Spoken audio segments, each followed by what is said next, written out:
Okay. So today we're very fortunate to have Professor Cameron Monroe from the Department of Anthropology and Director of the Archaeological Research Center. He earned his bachelor's degree from UC Berkeley, as did many of us, his MA and PhD from UCLA, and all in anthropology. And he was a postdoctoral fellow at Washington University in St. Louis.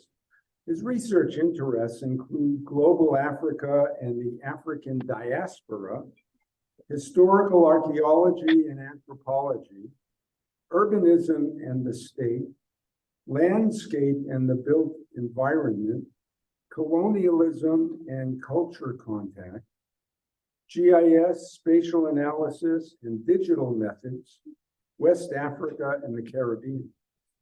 Today, Cameron will talk to us on kings, queens, commoners, and captives. What can archaeology tell us about Dahomean society in the era of transatlantic slave trade?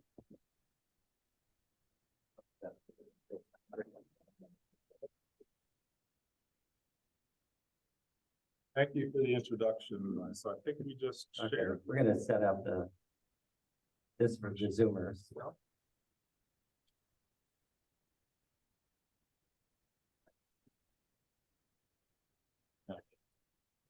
Okay, are we good?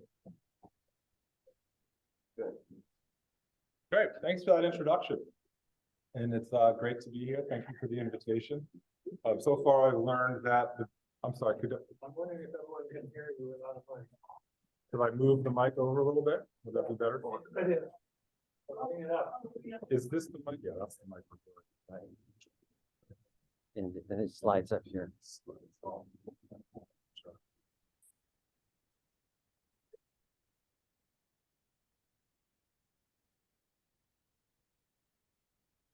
How is that? Good? Okay, thank you. Thanks for that. So thanks for the invitation. So far, I've learned the best thing about coming to speak to the Emeriti Association is everybody keeps telling me how young I look. I don't get that a lot. I did just get my first letter from AARP, so I'm inching closer and closer to the other side of this microphone and cannot wait. So thank you so much for inviting me. It's a pleasure to be here. When Eli first invited me to talk, I was thinking, okay, what can I talk about that adequately introduces the work that I've been doing on the kingdom of Dahomey over the last 25 odd years. And so I chose a title that was appropriately vast and vague. I'm probably not going to get to all of that today. I'm going to hone in on a few key aspects of what I think will be very interesting. That's sort of more recent research that I've been doing on this topic. Is it still hard to hear? Or if I move this over somehow?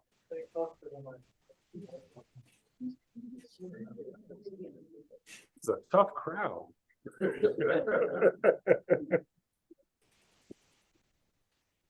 How is that? You know, if I do that, I'll start fidgeting and I'll drop it and it'll be even worse. So how about I just do this? Does this work? Yeah. Okay, I'll focus on that. Okay. Thank you. All right.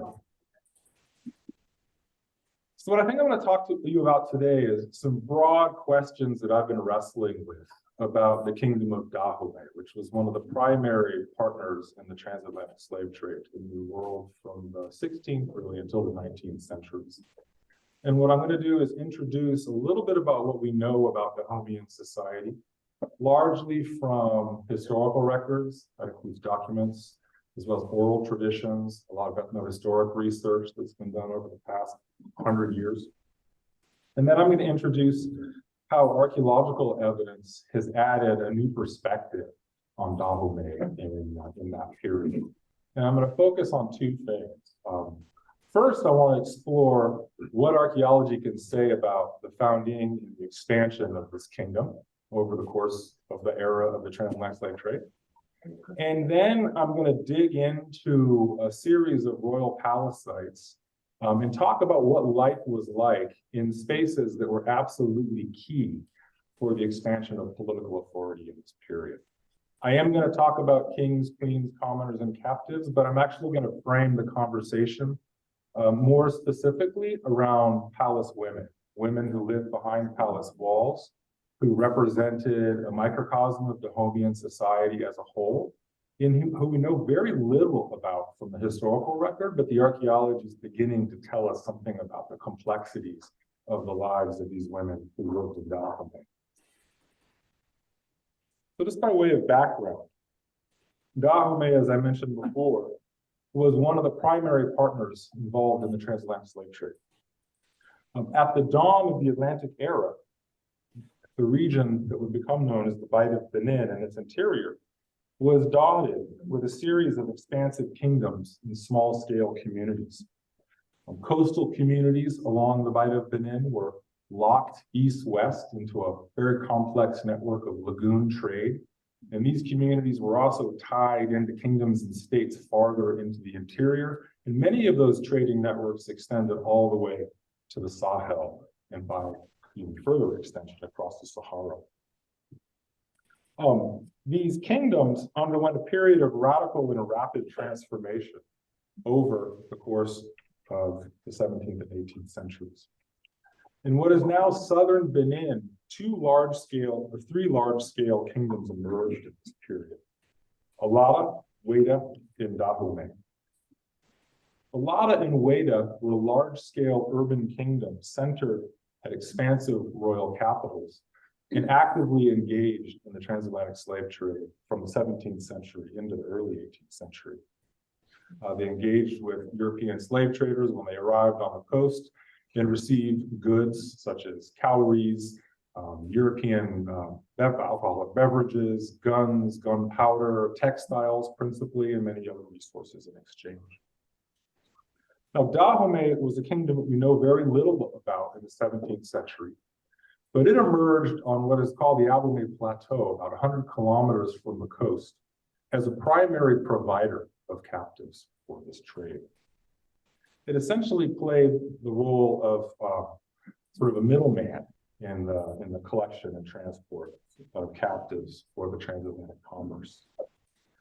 In the early 18th century, the kings of Dahomey became increasingly dissatisfied with their middleman status and waged a campaign of military conquest across the southern region. They conquered Alada in 1724 and Weda in 1727, unifying the two regions, the three regions really, into a large-scale bureaucratic kingdom that would continue to expand into the 19th century, ultimately weathering lots of political and economic changes in the period, which we'll talk about in a moment, and maintaining stable control over the region until the end of the 19th century, when European colonial powers marched in and carved up West Africa. And this part of West Africa became known as French colonial Dahomey. For much of its history, Dahomey's fortunes were closely tied to its ability to profit from the transatlantic slave trade. For most of the 18th and early 19th centuries, it actively engaged in military campaigns against its neighbors in regions farther to the north to capture people who were used to populate local communities within its territory, but also to export to New World plantations, the expanding plantation economies of the Western Hemisphere. And according to the Transatlantic Slave Trade Database, we believe something on the order of 500,000 people left Dahomey's ports over the course of the 18th to early 19th centuries. In exchange, they received a whole host of European trade goods, textiles, ceramics, guns, military equipment of different kinds, beads, cowrie shells. All of these goods fueled economic growth and transformation in this period. In the 19th century, the political economy of the region began to shift quite dramatically, largely as a result of the abolition of the slave trade in the early to mid-19th centuries and British blockades of the coast, which kept slave trading vessels successfully from leaving. Across West Africa, this had a destabilizing effect on a number of kingdoms that were involved in the slave trade, and many of them collapsed. Some, like Dahomey, were able to transition their economy to begin to produce and profit from different commodities that were in demand in Europe at this time. And in the 19th century, the most prominent of these was palm oil. Palm oil was a good that was used increasingly as an industrial lubricant to make soaps, to make candles, to make all sorts of things that were demanded in Europe at the time. Palm oil was endemic across West Africa. And so Dahomey began to profit from the palm oil trade and successfully transitioned its economy as a result. Now, historians and anthropologists have studied the organization of Dahomean society intensely for over a century. In fact, even further back than that, some of the earliest studies of Dahomean society were in the 18th and 19th century by missionaries and others, missionary slave traders and others, trying to get a sense of how this kingdom was organized, largely to profit from their interactions with it. And we know quite a bit about the organization of elite society in Dahomey. The royal family, led by the queen, the king, and the nobility, were called the Agasugi. The Agasugi claimed ancestry from a mythical union between a Dahomean or a prince from the town of Tado. Excuse me, I'm backing up. Back up. A mythical union between a leopard in the town of Tado in modern Togo, and a princess named Ali Bono, who traced her ancestry all the way back to the Yoruba town of Ife. In addition to the Agasugi, the royal family, there were bureaucrats, both male and female. Most of these were drawn from the commoner class, who were thought to be more loyal to the royal dynasty as a result, and operated within and around the royal palace and managing state affairs. We know quite a bit about the non-elite in Dahomean society as well. Free commoners were referred to as anato, and that include classes of merchants, farmers, craftspeople who profited from all the different sorts of activities that were going on in rural communities across marketplaces and towns across the kingdom. And then a good deal of ethno-historical research has illuminated a little bit about the lives of enslaved people, the people of the cord, as they were known in Dahomey. In Dahomey, like most of West Africa, slavery was a complex social system that differed significantly than the chattel slavery of the Western Hemisphere. There was much more social mobility and social differentiation, despite one's labor being owned and the products of one's labor being owned by another. One could hold a whole host of different social roles or functions within society. And here you see just a list of some of those functions, and there are many more. One of the unique aspects about slavery in Dahomey was that there were no slave lineages in many parts of West Africa. Being a slave, as a slave, you joined a lineage or became known as marked by the membership in that lineage. Where in Dahomey, there were no slave lineages. Slaves adopted the lineage background of the clan name of the person who presumed to own them. And so that meant over the generations, quite often slave ancestry was masked or hidden.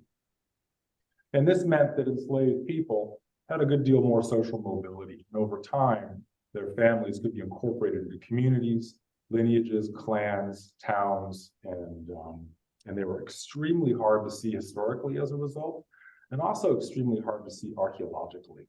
We can't find residences of individuals who were enslaved. Now, one of the more interesting and often studied and discussed aspects of Dahomean society are the women that live behind palace walls.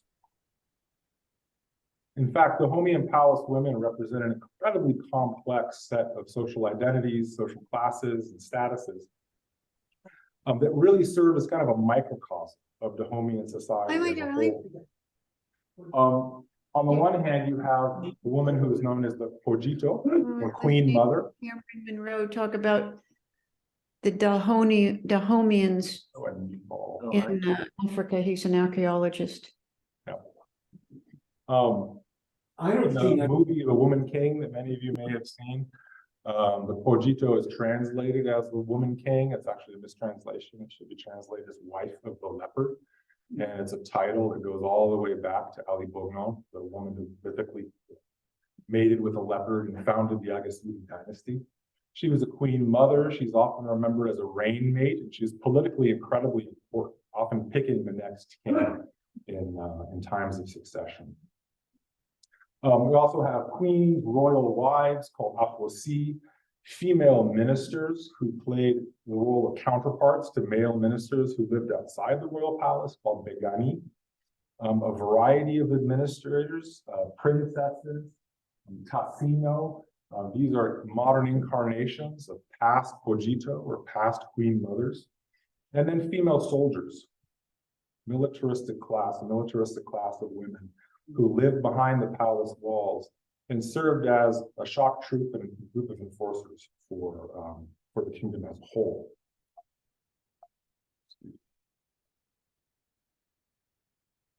These women were called the Agogie, and these are the women that are imagined in the modern film, The Woman King, right, starring Viola Davis. Some of you may have seen.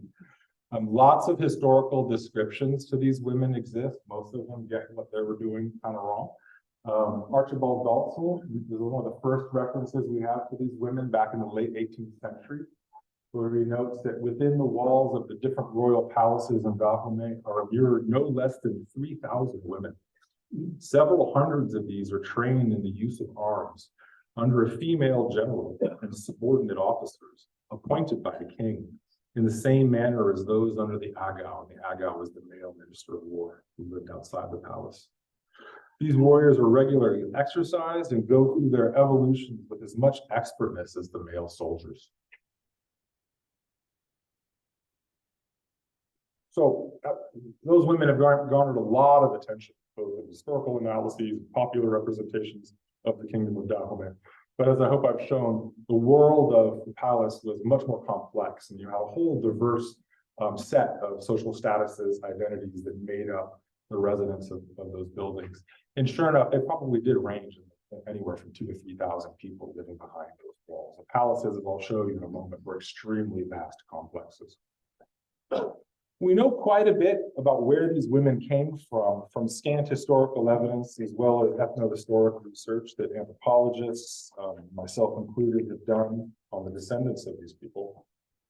And we know that, to some degree, women who lived behind the royal palaces were drawn from commoner communities across the kingdom of Dahomey. In fact, this expansion of the state resulted in the influx of women into the palace sphere. In the late 19th century, J.A. Skirchley was actually an entomologist who went and provided some of the most detailed descriptions of Dahomey that have ever been reported, wrote, "The late king issued a decree summoning every subject to present his daughters above a certain age at the court upon appointed day. There he selected the most promising of the children of the upper 10 and created them officers, while the lower orders were dubbed soldiers, and the children of the slave parents became the slaves of the Amazons within the palace." And so women are getting conscripted into the palace sphere from communities all across the kingdom. In addition, we know that slave raiding exploits on the part of the kingdom resulted in the influx of women into the palace sphere as well. And this is an oral account that I collected working with students from Benin in the town of Kana a number of years ago, where after asking sort of general aspects of the family's history and where they came from, we sort of let them riff and say, just tell us more about your family.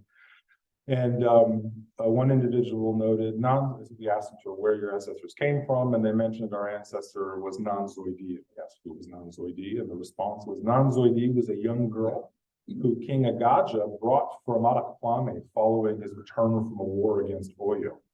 Agaja took this young girl as a wife and installed her at Kanatota. Kanatota is a palace that I'm going to talk about in a moment. And these kinds of stories are extremely common across the kingdom. Stories of political expansion, slave raiding, and the movement of people from communities into palace contexts and also in settlements around palace contexts. And so this is some of the historical background that shaped the work that I decided to do way back when I was a dissertation student, way back in the 90s, when my advisor said, go to Benin and study. This was some of the ideas I was wrestling with. And so what I have ended up spending the last 25 years or so doing is exploring a series of questions related to how this kingdom expanded, who were the people involved in that expansion, and how can we begin to understand the different complex kind of social, economic, and class identities within palace contexts that really facilitated the expansion of one of the most important and oft-studied kingdoms in historical West Africa. And so these are some of the broad themes that I've been engaged in my research. I'm going to talk about most of this for the next few minutes, but I'm not going to get to this. I realize that this is too much. I do have a whole other set of projects that have been looking at how commoner communities outside of palaces responded to the expansion of Dahomean political authority, but I think it's just going to be too much. So we can talk about that afterwards if you're interested. The methods that I've adopted in this project are really heterogeneous.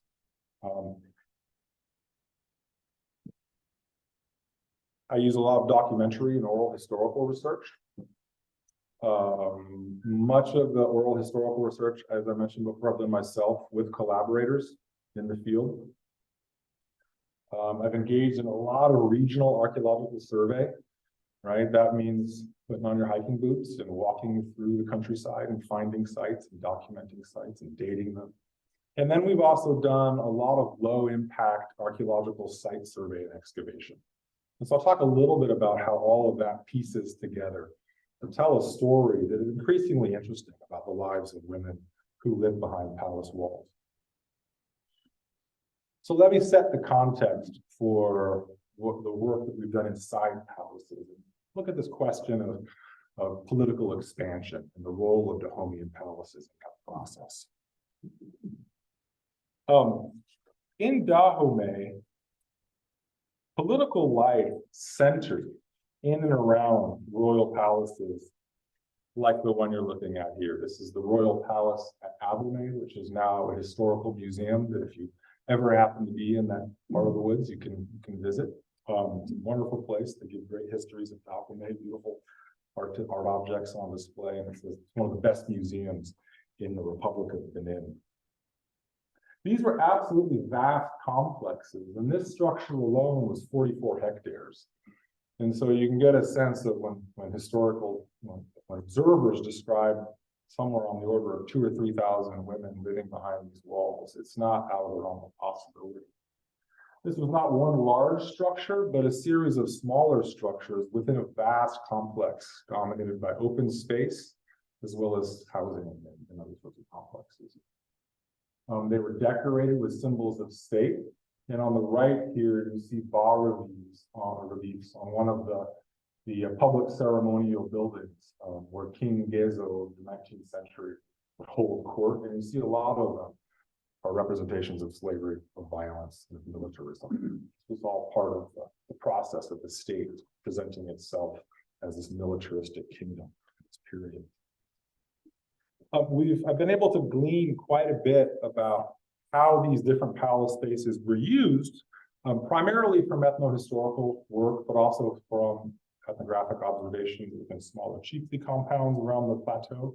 And we have a pretty good idea about the way these spaces were used, and how that reflects the political agendas of the kingdom. Historically, we know the exterior of the royal palace, and actually back up for a moment. Area right out front of the main gates, called the Singboji, was a primary field for the display of political power. This was a place where kings annually held ceremonies that involved dispersing large quantities of goods, throwing textiles, throwing wealth, also the performing of human sacrifices, and much of this is documented in historical literature.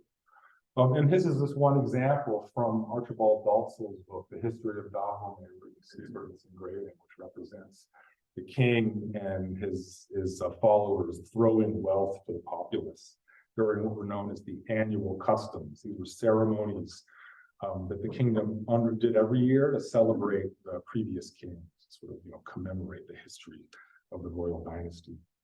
And Dalzell wrote in this context, on the stage are piled a great quantity of cowries strung in branches of 2,000 each, pieces of brocade and other silks, strings of coral, European and country cloth, that's cloth from the region, Brazil tobacco, pipes, those are tobacco pipes, bottled liquors and a variety of other articles. The king takes up a bunch of cowries and throws it over the fence among the multitude. And again, these ceremonies were used to perform the power of the state, but also to curry favor with followers. If you were invited to pass the palace gates into the royal compound, you entered into an architectural zone, which I've called, for lack of a better term, the KAJ complex. That's super creative, I know, but it refers to the Archaeology, Dahomean, Jalalahen. That doesn't really roll off the tongue in your presentations. So I call it the KAJ complex, and it's a series of buildings and courtyards, each of which also had specialized political and ceremonial functions. The first courtyard you would enter if you visited the palace was the Archaeology. And this is sort of a general purpose courtyard. Sometimes public ceremonies happen there. Sometimes people are cooking food, getting ready for visitors. In my experience visiting chiefs across the plateau, this is where I would wait for 3, 4, 5, maybe 6 hours in the sun to get an audience with the chief. And so in a way, it's a liminal space that creates kind of a buffer zone between the outside world and the more restrictive zone of the interior. Adjacent to this, Dahomean royal palaces would have a space called the Dahomean, and this is a ritual space. This is a space where tombs devoted to the kings and queens of Dahomey were located. Sometimes these are symbolic tombs, not actually bearing the bodies of the deceased monarchs. But this is a more private space. Very rarely would a stranger get invited into this area. Very rarely described historically. But here's one description. After being announced by Amusu, we passed through the courtyard behind the Pue shed, it's the entrance room, and entered a second enclosure through a gate on the left. This courtyard is called the Dahomean and contains the tombs of the first 3 kings of the empire. And moving deeper into the palace, one would arrive in a courtyard called the Jalalahen. And this is a space where there's incredibly politically charged space, where the king would receive guests, would hold audience. This is a place where all the issues, the political issues of the day were discussed, where people would come to make their case for one issue or another, where public ceremonies were held. And Burton describes this space in the 19th century as such. First came 13 old mothers of the chief captains, followed by 80 women, some of their sticks of office, each carrying in a calabash 2 heads of cowries. After them trooped 40 women and girls with 10 strings per head and plates and platters, sort of describing ceremonies where public display of wealth is taking place. And once you get into this area, you start to see the role of women in positions of power, office holders taking an important role in managing public affairs. Behind that architectural zone, and deep within the palace walls, one would have found, if one were invited to enter, a vast area of domestic space. Houses, compounds, courtyards, hearths, devoted to the private lives of palace residents, again, the vast majority of them being women. Norris got a peek at this in the late 19th century, or late 18th century, and he writes, the apartments for the women, each of whom have separate huts, occupy, I believe, the remainder of the space within palace walls, except a small part appropriated to the eunuchs and to some necessary storehouses for holding the provisions of his numerous family, as well as for his cowries, iron bars, clothes, arms, ammunition, etc., and for some articles of European furniture.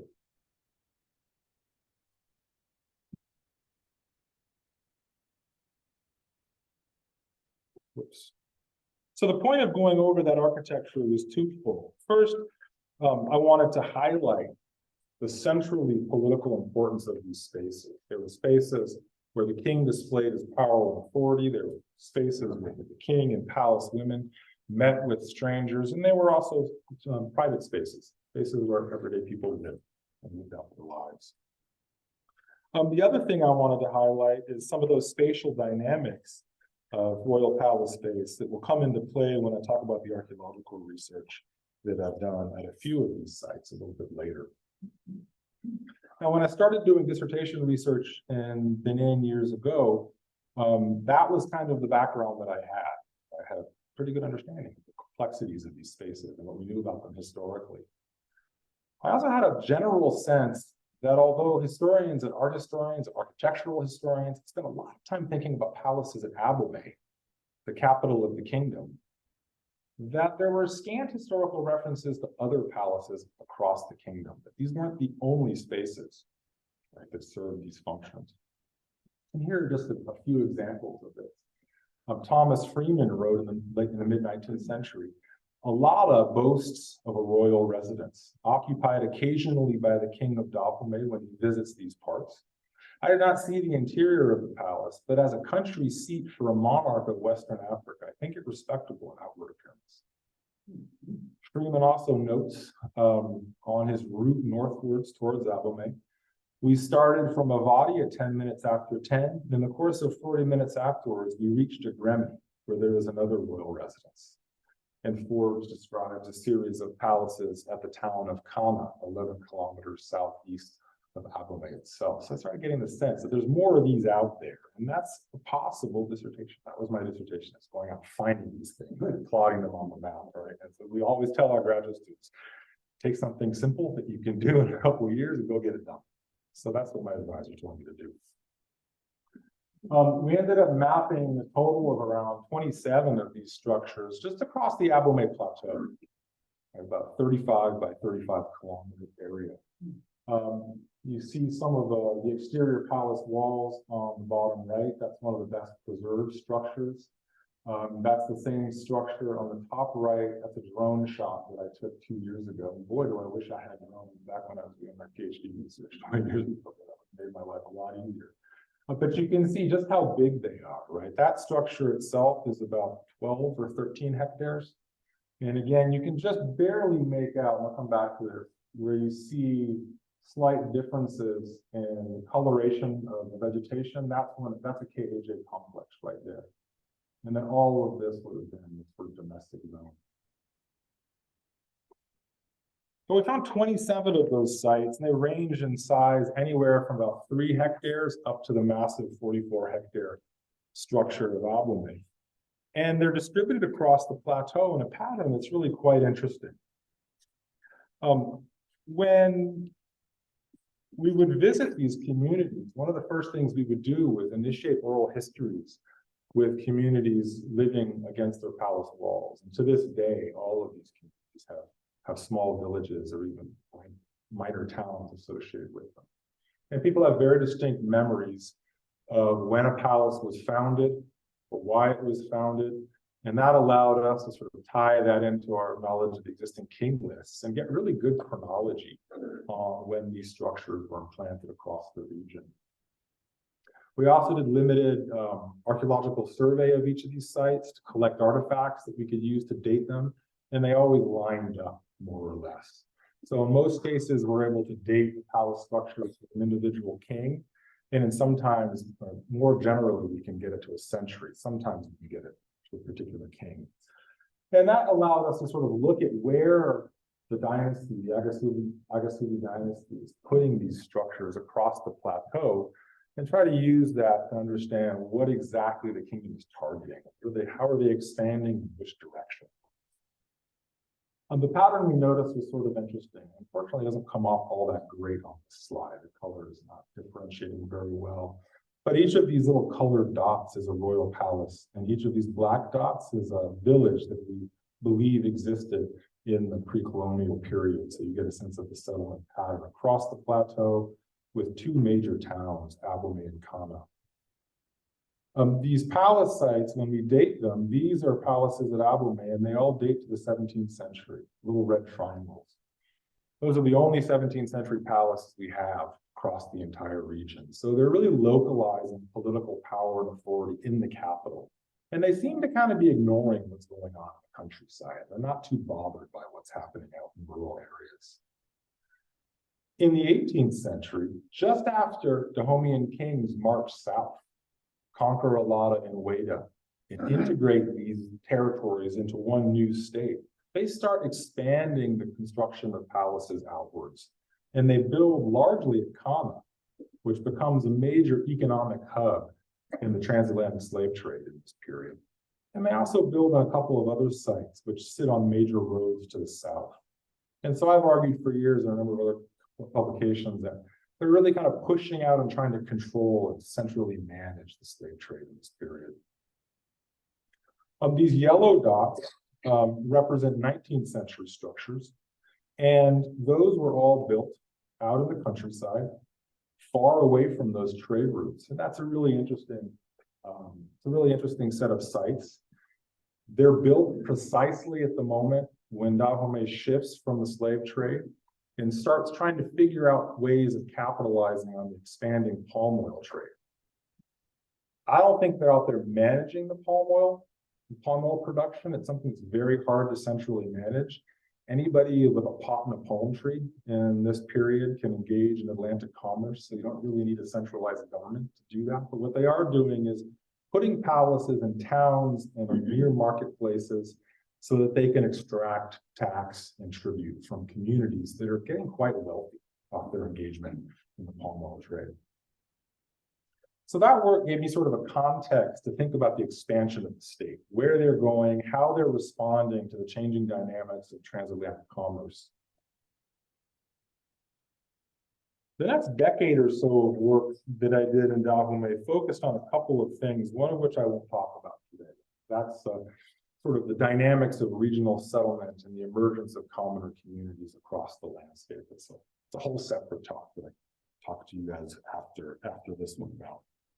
A second component of the work that I did after that initial project was excavation and survey within the walls, within compounds that we identified in regional survey to get a better sense of those women, those thousands of women who were living behind palace walls, who were serving as the arm of the state throughout this entire process, and to start to get a better sense of the complexities of their lives. The historical record hinted at severe status differentiation that hints at the multi-ethnic nature of those communities. And I hope that archaeological work could begin to shed light on the complexities of palace life. So we initiated a number of excavations within a set of royal palaces at Kana. These are all structures from Kana, from that town I mentioned before. And all of these are massive, right? The smallest one is on the top left, that's about 10 hectares. That dates to the reign of initially King Agaja of the early 18th century, and then it was renovated in the 19th century. I'll come back to that. But all of these map out architecturally in very similar ways to the ground plans that I talked about at Dahomean. They have a very clear KHA complex, but then within, you see these areas just dotted with small house structures, grindstones used to grind corn and other grains. And these would have been, the domestic areas that we learn about in Dahomean. As I introduced above, these palaces would have been home to women from a wide variety of social statuses, the nobility, officials, soldiers, and even slaves. And so trying to understand how those identities and social statuses were formed and worked out in Dahomean, to me, seemed like a really important thing that we didn't understand about the expansion of this particular kingdom. One thing that most people get wrong about palace women, and I'll just highlight this, I've mentioned it a couple of times before, they tend to be described as the elite, right? In the film, The Woman King was sort of represented as an elite class. Again, this really is the microcosm of the entire Dahomean society. I think calling them elite does not do justice to the complexities of the world in which they lived. So we ran a bunch of excavations, just small scale excavations in the domestic areas of 6 of these palaces, each located here. And I'll show you some of the material culture that we retrieved from these excavations. The overwhelming majority of artifacts we found are pretty straightforward domestic material culture, stuff that you find on sites all over the place in Dahomean and elsewhere. Nothing super special. On the top left, you have Dahomean tobacco pipes, the local tobacco pipe tradition. Top right, pretty common ceramic types that are very similar to the types of ceramics that are still being used to prepare food today. On the bottom left, you have ground stones, the equivalent of a mano and a metate, right, to grind corn or to grind cassava flour. And on the bottom right, in one example, one context, is the site of Kamabangame, the early 19th century site. We found some really interesting pottery. It looks exactly like, typologically and in terms of decoration and surface preparation, pottery that shows up on Yoruba sites in the region around Oyo. And that's really interesting because it's the only evidence we really have of potentially a different ethnic group showing up in the archaeological record of the site. Possibly the result of the collapse of the Empire of Oyo in the early 19th century, which resulted in a diaspora of people, of Oyo Yoruba folks across the region. But a really interesting, rare find in the record. We also found, can I move this? I can never remember how to do it. Oh, there we go. We also found some interesting evidence for the military class of a number of sites of guns. These are flintlock rifles. Flintlock stocks. You can see this is where the flint would have been held. That's the pan that would have fired the mechanism. There you've got a gun flint and a number of other gun parts, trigger guards and things like that. We find these in these sites, and again, that speaks to sort of military qualities of life behind palace walls. Some of the more interesting material culture speaks to possible status differentiation or the display of social status behind palace walls. Lots of beads, bracelets, ivory rings, copper rings of different kinds showing up in these domestic contexts. And again, this speaks to some of or confirms or corroborates some of the historical evidence that we have about the way women dressed in these contexts. Scourgely writes in the 19th century, their necks were encircled by small necklaces of brightly colored beads, and most of them were anklets of similar make. 2 tall dames dressed in velvet with a chaplet of scarlet beads around their heads and bearing horsetail whisks. And these were, again, probably elite women. And we find, again, remnants of that material culture showing up in these contexts. We also find a great deal of material culture imported from Europe. Notably English and Dutch tobacco pipes, pottery from France and England, and lots of liquor bottles or fragments of liquor bottles. It shows up in very high numbers. And cowrie shells. Cowrie shells were imported from the Indian Ocean by Europeans and introduced as a currency used for slave trading in this period, and it became the central currency of Dahomean. We see lots of cowries in these contexts as well. And as we know from the documentary record, these sorts of items were really important in status display. Right? They were used and displayed prominently to show off the power and wealth of the king.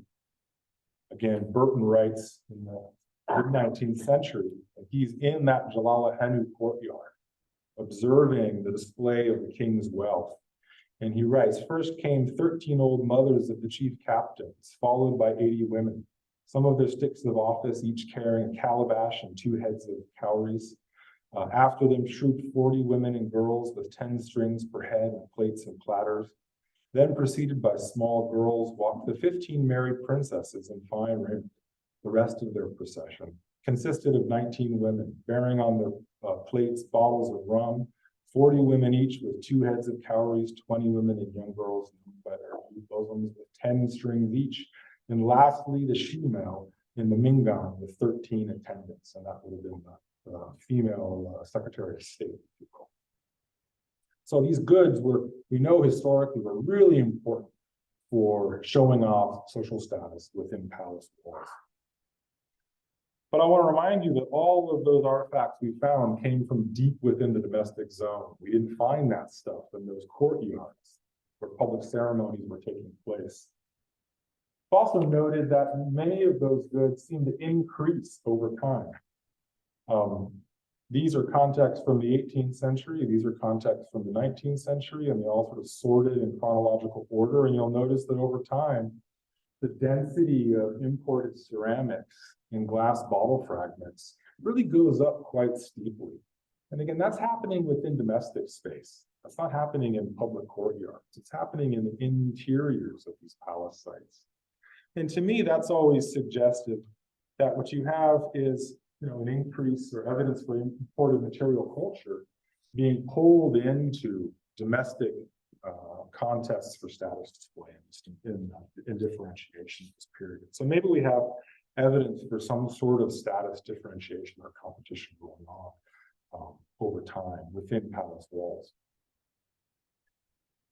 We've also studied foodways quite extensively from the faunal record, from the remains of animal bones that we've recovered on the site, on many of these sites. And most of this work was done by an ex-PhD student, Annika Jansen, who was a UCSC PhD. Now she's an assistant professor at UT Knoxville, a zooarchaeologist who works in East Africa. But she took on this data set and did some absolutely fascinating work with it. Foodways can tell us a lot about various aspects of social life and status differentiation in a variety of contexts. And initially, what Annika was able to do was just get a sense of what meals were like within these palace complexes in the past. That's sort of a starting point to look at possibilities for status differentiation. One of the things she noted was a great deal of species diversity. Folks living behind palace walls had an extremely protein-rich diet, and they were eating pretty much anything that walked, swam, or ran in that region and beyond, right? Discriminating against almost nothing that one could consume. She also noted that the bones tended to be chopped up into very small pieces, and that's what you see down here, that the mean number, the mean or mode size of each fragment was pretty small. And that's archaeological evidence of what we call pot sizing, chopping up food so you can stick it in a stew, let it simmer all day and cook it down. It's not the kind of pattern you expect that people are eating large roasts or large cuts of meat. That's corroborated by the fact that very few of any of the fauna identified were burned. Most of them are not thermally altered. They don't look burned or charred or anything. So this is a foodways pattern that looks something like this.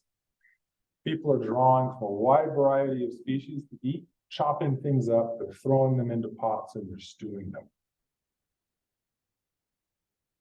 One context suggests some level of status differentiation taking place through feasting.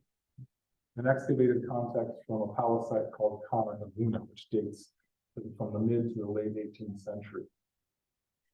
The anthropologist Michael Dietler is focused on studying feasts as a way of understanding different kinds of status differentiation. And he defines feasts as forms of ritual activity that involve the communal consumption of food and drink, a very broad definition. But notes that there are numerous different types of feasts, so you can come up with a whole wide range of types or typologies of feasting. Some feasts celebrate and acknowledge collective identity or history, and these tend to be marked by people eating a lot. They tend to be marked by the volume of stuff that people are consuming. A great example of this is like Thanksgiving or someone's birthday, right? Where everybody comes together and just eats a massive amount of food. Some feasts celebrate important life events or transitions or events. This is a great example of one of those kinds of feasts, right? Food presented to celebrate an event. We're all here to talk and learn about Dahomean. But he distinguishes a specific type of feast called the diacritical feast. And this involves the use of differentiated cuisine in styles of consumption as a diacritical symbolic device to naturalize and reify concepts of ranked difference in the status of social orders and classes. These are feasts to show off power. I'm eating certain things and I'm eating them with certain things because you're not, and that makes us different, right? It's accentuating difference through meals. And these kinds of feasts for dealer tend to be marked by volume, people eating a lot of stuff, but they also tend to be marked by special elite culinary practices, ways of cooking things that everyday folks don't know how or don't want to engage in, luxury foods that everyday people maybe don't have access to or don't want to consume, and material culture, special purpose luxury material culture. And what was so unique about this one context that makes me think we did in fact have an example of diacritic feast deep within this palace context is it was a very small amount of material in terms of the volume of the excavated material, the depth of the unit, the size of the unit, but it had one of the highest counts, the highest density of all imported material culture that we found. And it was really not a very diverse set of items that we find in this context. Tons of liquor bottles, dozens of broken liquor bottles, dozens, actually I should say thousands of broken pipe stems, right, from tobacco pipes, right? So smoking, drinking, excessive quantities of animal remains for the size of the excavated unit. But then also a number of species that are often associated with royal food consumption in historical records, specifically pangolin, or scaly anteater, elephant, and hippo. And these don't show up in any of the other contexts that represent just kind of everyday meal prep. So again, even with the sort of scant evidence within a royal context, you can start to see possibly evidence for somebody having a meal that shows off their family social status and their status identity within this context. One of the other questions we were hoping to ask with this data is whether or not we could see some form of households forming within palace walls. You can start to get a sense that maybe some status differentiation is going on. You can start to see evidence of perhaps a competition for elite status versus commoner status behind the palace walls. But what kinds of social networks were women living in royal palaces establishing? And the first step towards that was getting a sense, did they form residential groups? Did they form small groups where they lived together and lived out their lives and shared and cooperated on a variety of tasks? Archaeologists define households as residential units in which people live, work, and share resources. And they don't need to be defined by kin or family. Places where people live, where they work, possibly where they raise kids.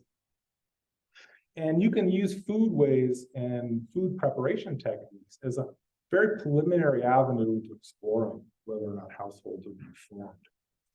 One of the questions we had of the data from the Dahomean palaces that we excavated was, what was the scale of food preparation?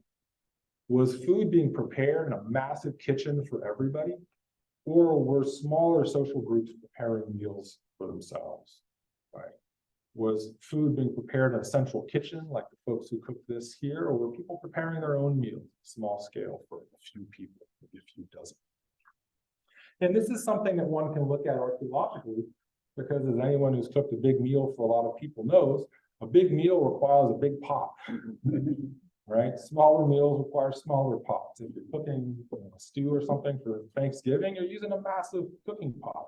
If you're cooking top ramen for your 14-year-old, you're going to use something much smaller, right? So looking at the kinds of pottery, the size of it that shows up on archaeological sites can begin to point towards answering that question. We've done a lot of typological work with ceramics excavated in these contexts. And this is a terribly pixelated image on it. I'm sorry for that. But we've noted a very diverse set of ceramic types. These are rim profiles. This is a common way of representing pottery, and I'm sorry it's hard to see.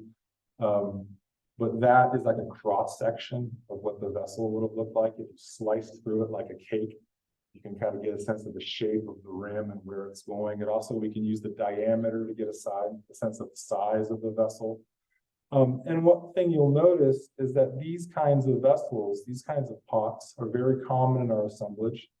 Most of these are large, sort of round, globular vessels that could either be used for cooking in modern ethnographic context or storage, storing things like water, palm oil, grain, keeping it away from pests. They're really sort of multi-purpose vessels. One of the ways archaeologists can tease out whether a pot was used as a cooking pot or as a storage pot is very simple. Was it burned? Right? You have evidence for charcoal or soot or anything on the vessel itself.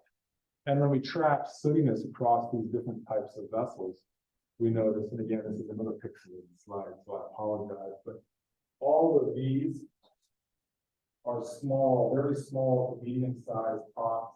And these are sort of large jars, like the vessel that I just showed you here. And what that tells us is, in fact, in these contexts, the overwhelming majority of cooking pots are small cook pots. They're something that somebody would use to prepare a meal for their family, not for 2,000 women. Okay, so it suggests that food preparation is happening at a much smaller scale than one might expect within a palace site. A couple more slides, and then I'll open it for questions. We wanted to add some sort of spatial bones back onto that interpretation. So this data is starting to suggest there's some sort of status differentiation going on within palaces. We might have household formation. We might have some sort of functional family groups taking root behind palace walls. But remember, all of that came from a series of excavations that were not really contextualized spatially very well in terms of the broader pattern of occupation of these buildings. So a number of years ago, we decided to target one palace in particular, the site of the Palace of Kanatota. This was a palace structure that was initially built by King Agaja in the early 18th century, the king who conquered the southern region, created Dahomey. It was abandoned in the late 18th century, and it was reoccupied by a king named Gezo. And he renovated the site as a training ground for the Agojie. So it became almost sort of a military camp, training ground. And so we did a number of surveys and excavations across this region. And this might be a method that you're not so familiar with, but we use what are called shovel test probes or shovel test kits, where you just put small excavation units no larger than 25 centimeters wide, regularly spaced across an area. And it allows you to just sample artifacts and start to look at the distributions of artifacts across space. It's a wonderful way of getting a very preliminary look at spatial distributions before excavation. Then when we calculated artifact densities across this one site, a really interesting pattern emerged. So what's notable is here, you can see, this is surface architectural remains. You can see the exterior palace wall. You can see that KAJ complex. This seems to be an internal temple structure. It's analogous to Ifa or divination, temples in modern Benin. But then very high density artifacts in a number of clusters. One up in that KAJ complex, and then 3 others down in the domestic zone. It's notable that that one up here is dominated by imported material culture. That's where we expect this stuff to show up. It's the stuff that was used for public display. And so we find it there, and that's not a surprise. And that's what these little blue dots are. These are where each of those shovel test probes were, and you can see lots of artifacts there. We haven't done any excavation, follow-up excavation on these 2 contexts, but what we seem to have, an archaeologist would look at that high density deposition of artifacts and say, oh, that's a residential area. People are living there, possibly households, possibly families. And so a preliminary study that we did just compared the artifacts between those 2 areas to see if we could see any differences in the kinds of material culture that show up. On the one hand, local pottery is distributed evenly across both of them. It's the majority of what we find. Cooking vessels, right? The everyday stuff that people use to prepare.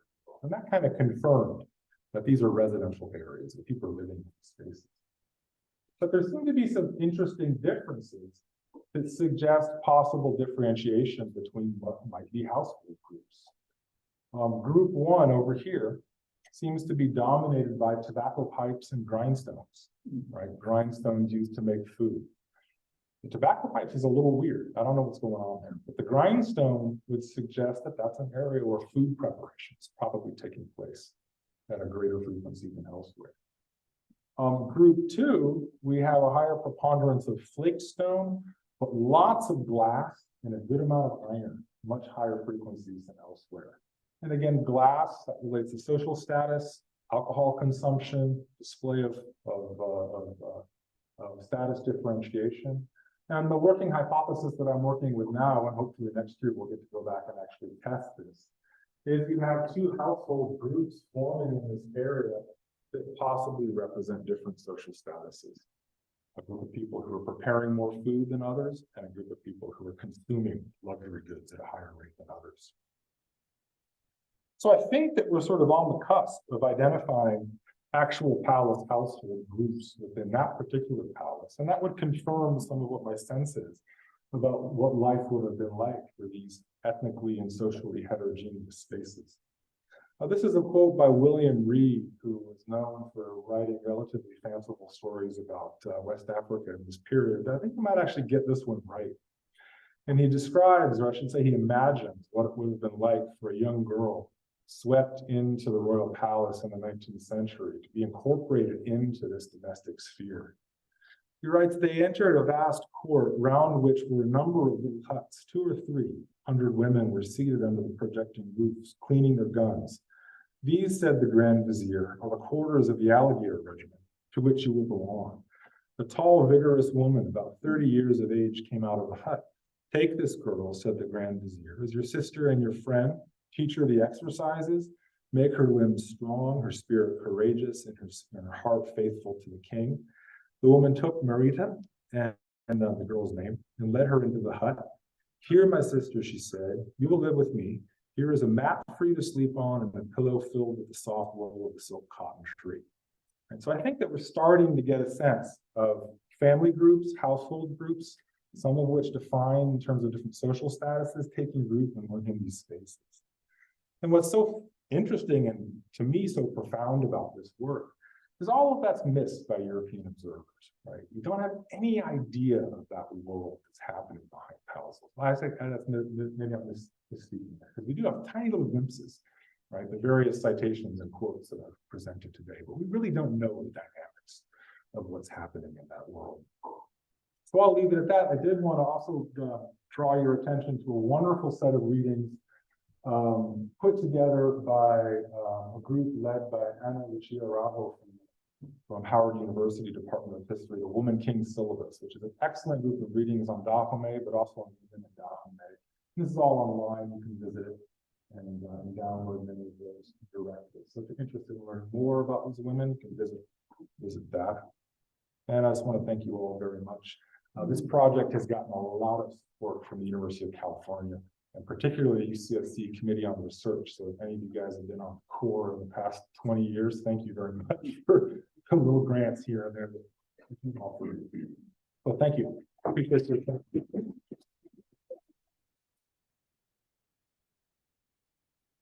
Hey, thank you.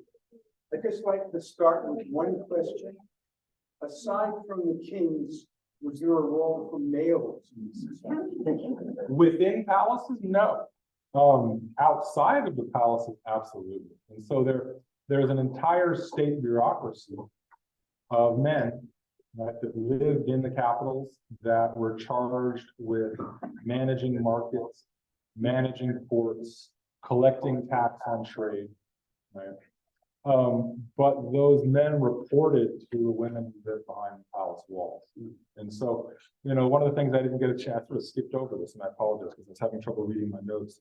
But those women were not allowed to leave. Right? They were really sequestered, except on military campaigns, or except on very special ceremonial events where they would go from one place to the other, but generally sequestered behind palace walls. And so there was really kind of, it's a weird thing historically, but there's this double bureaucracy of the male outside and the female inside. And men kind of manage things happening on the coast and in marketplaces and all across the kingdom.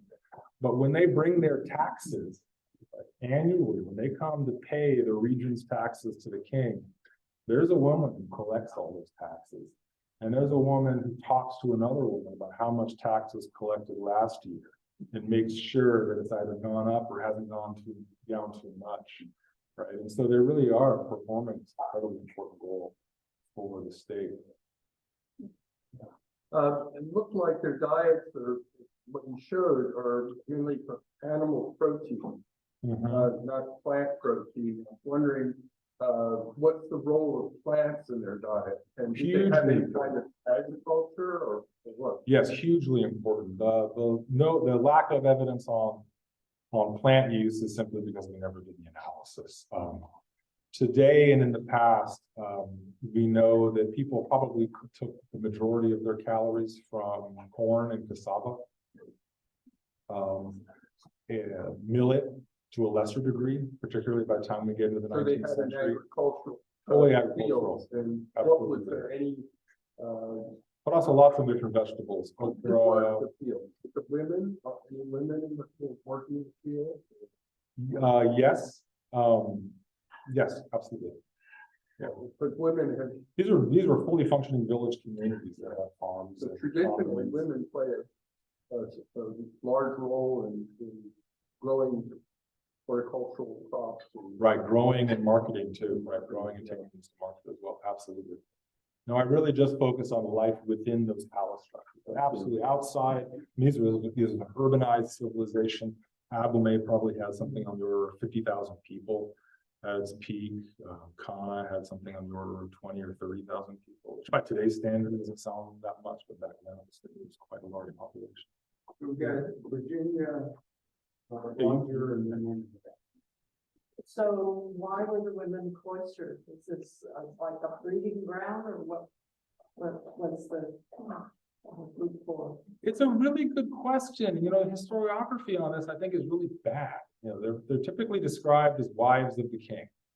And when the term wife is used, then the assumption is that the role is reproductive. But that's not the role that these women played in this kingdom. Sure, a few of them were wives of the king, and that was an important context in that situation. But the 2,000, 3,000 women were not there to reproduce. But it seems like, you know, it's a kind of elite group to make sure that the culture survives or something like that. To me, and this is something I wrestled with for 25 years, and I still don't really have the answer. I think it's a very bizarre experiment in bureaucratization, right? In the formation of states around the world, we see bureaucracies emerging that draw staff from new classes of people that become separate from the social groups that they're controlling. And in this particular context, I think that Dahomean is kind of initially using the language and the ideology of kinship to create a bureaucracy, right, within these palace spheres. But then they go to great lengths to make sure that that bureaucracy is separate from what's going on outside. It's almost a method of control, of controlling information flow, of controlling labor. I mean, also in West Africa, there's a very long literature on status building through the accumulation of followers. So it's called wealth and people instead of wealth and goods. And we can see here, part of being a king meant you have all of these people living with you and under your control. And I think this is another way that that's showing up socially and politically. Is the language of kinship, the language of family, the language of household is getting expanded and turned into a mechanism of the state. But it's very unique, and it's not something we see in other contexts in West Africa. It's a very unique set of social institutions. Yeah, your talk has generated a lot of questions. I have three that I'd like to ask you. The first one is very simple. How often were they feasts? In other words, these big meals at these ones. Second one is what about tracking? You find some areas where there's a big part of type fragments and broken bottles. And I'm curious about whether these were general centralized trash areas and whether they were differentiated in any way.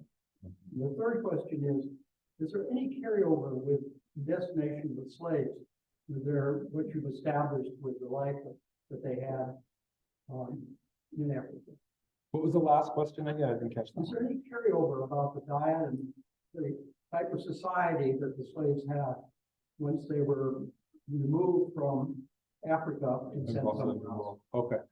So in terms of the feasts, it's a complicated question. We know that annually, the state hosted annual ceremonies called the Huetanu, or the grand or annual customs. And these were just massive displays of state, right? This is when huge amounts of food were prepared, wealth was distributed, and this happened every year, right, to celebrate the royal dynasty.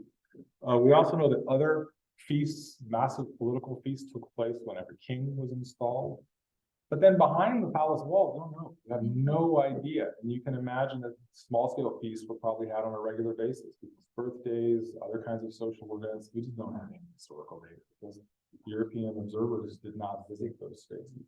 Ethno-historically, there hasn't been a lot of studies that ask about kind of like the rhythm of feasting and how frequently it took place in domestic context. But that's a very good question. The second question was about trash. This is what archaeologists love to talk about, garbage. All we do lives living in garbage. Pretty much everything you saw though, right, was garbage. Those initial excavations in the 6 royal palaces at Kana, those were all done within either large trash mounds or deflated trash pits. What do I mean by that? So in this part of West Africa, this part of Africa, really, people extract clay from their general area where they're going to build. And then they build something, they build a house, they build a wall, whatever. And then you have this massive pit nearby your house and nearby your wall. And that's a really convenient place to throw your trash. So a lot of people use those pits, those we call borrow pits, to throw their garbage in over the course of their lives. And so it becomes very localized. Right? It's not necessarily special purpose, but it's a place that archaeologically, if you're walking across a landscape and you see a shallow depression, you see artifacts scattered on it, you're pretty sure it's a trash pit. Sometimes those things get used for so long that they end up in giant mounds, right? And so you can see the same thing. You're walking across a landscape and you see a mound, and somebody's really noticed littered with artifacts, and you're littered with trash. Absolutely. I don't know how differentiated they were because we simply haven't done the work. In those 6 sites, we only excavated 1. My dream would be to go and excavate dozens across those spaces, because I imagine what you'd start seeing is, because we associate trash pits with house building, and house building defines household, that I would imagine between trash pits, you're going to see different kinds of material culture being thrown away, which represents either social status or cultural background and other kinds of aspects of identification of these places. And then the last question about the transmission of culture from this region to the New World. What was preserved, if anything? One of the primary things that we see, and this is a broad generalization because the material culture and cultural traditions of the diaspora are incredibly complex. But generally speaking, we see similar kinds of food preparation techniques getting transported across the Atlantic as a result of the slave trade. Similar kinds of housing arrangements, similar emphasis on sort of courtyard space versus household space. Similar styles of cooking vessels in some contexts, not identical, but sort of emphasizing the, clay pots for cooking stews and things like that. Lots of specific plants that are preferred in West Africa make it to the world as well. So there's a lot of that kind of transmission of material culture that shows up. Thank you. Maybe one more. Yeah, my question was very similar to the first one that was being asked by the woman near you. And it referred to I think it was the last quote that you read, said something about that new girl coming into the community, yep, and that her heart was given to change. And I just wondered about children's production, and if there are any signs of birthing that occurred in this large living area that was still for women. And was it any knowledge of genetic similarities in people that were living in that area, because it's possibly only It's a great question. We just don't know. I mean, babies have been born here and there, but we just don't have, there's no historical references to it. And I interview a lot of people. Sorry, I interrupted you. I'm sorry. Apologies. When you, well, when you gave us a piece of that interview you did at the beginning of the talk with a family member about their history. And it seemed to refer again to the king being, that initially implanted into my mind this question of who gets to recreate, procreate, and who doesn't. But yeah, no, it's an extremely interesting question. And yeah, we just don't have the data. In that one story, the follow-up, the end of Nanzoidi's story is that she came to Kanatota to live in the royal palace, but she was really homesick. And so Agaja apparently waged a second military campaign back to her hometown to capture her brother, and then brought her brother and installed him outside the palace so she could have some family around. And then that neighborhood descends from that man. So it's an incredibly interesting question. We just don't know the answers. Not at all. The other thing that's sort of complicated is, you know, I've done a lot of oral histories with the royal family at Kana, who descend from the Dahomean monarchs of the 19th century. And asking oral histories about what life was like within these contexts is always very technically complicated, because there's a very clear narrative of control over women's reproductive power within palaces, and that is reified in oral histories, right? So if I ask, were women ever leaving the palace and having liaisons? Absolutely not, never happened. Of course it had to happen, but the party line is no, that these women were controlled by the state, they were controlled by the monarch, and that everything went as expected, right? But that's the complexities of oral histories, right? They're often used as kind of a counterpoint to the documentary record, very useful counterpoint to the documentary record, but they're no less political. Extremely complicated to work with. So there's one quick question. Yeah, on the cover of your book, wondering what that represents, because the building is pretty impressive. Is that a typical palace? This is a representation of the palace at Dahomean, and it is really over-exaggerated the structure. Right, I mean, this looks like it could be a UCLA or something, but no, this in reality, this is the structure called the Singbo, from which the courtyard Singboji gets its name. It's in French étage, it's a two-story structure, and it's about as big as this, about, yeah, the size of this hall in reality. And then these are all, who painted this? Is from Frederick Forbes. what? Frederick Forbes. Yeah. Well, thank you. I think we are limited. Great. I'm happy to take questions after.